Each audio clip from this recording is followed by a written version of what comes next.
We're told that a stack of 4 cups is 13 centimeters tall, and a stack of 8 cups is 21 centimeters tall. The graph shows the height of the stack for different numbers of cups.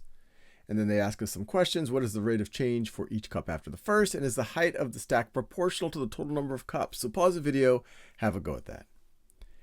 Okay, so they did graph some of this for us. So we know that a stack of 4 cups is 13 centimeters tall. And so we have 4 cups right over here, and that is 13 centimeters tall. This is the point 4, 13. They also tell us that a stack of 8 cups is 21 centimeters tall. So let's see, we have 8 cups here, and it is 21 centimeters tall. So this is the point right over here, 8, 21. And as we can see, if we had 0 cups, well, we could actually, if we want, actually graph, we could start here. 0 cups would have 0 height.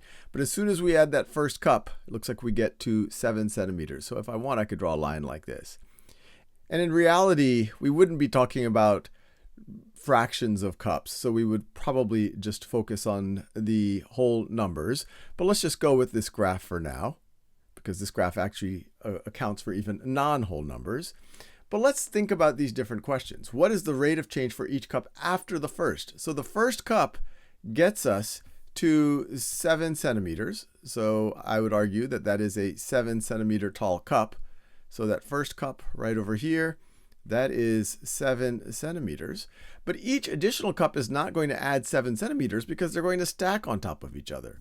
The next cup is going to look something like this if it was transparent. Going to look something like this. So we want to think about every other cup. How much is it going to add? What is this height right over here? What is this height? Well, if we look at this right over, if we look at the graph, we could just try to figure out the slope of the line after the total cup number of cups is 1, or for total number of cups greater than or equal to 1.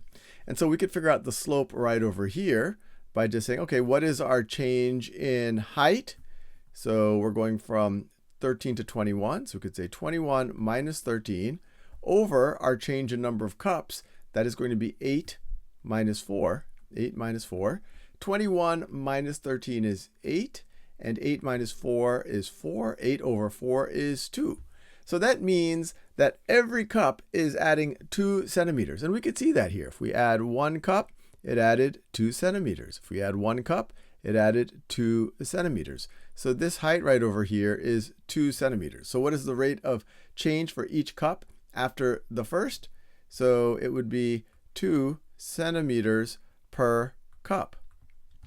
Then they say, is the height of the stack proportional to the total number of cups?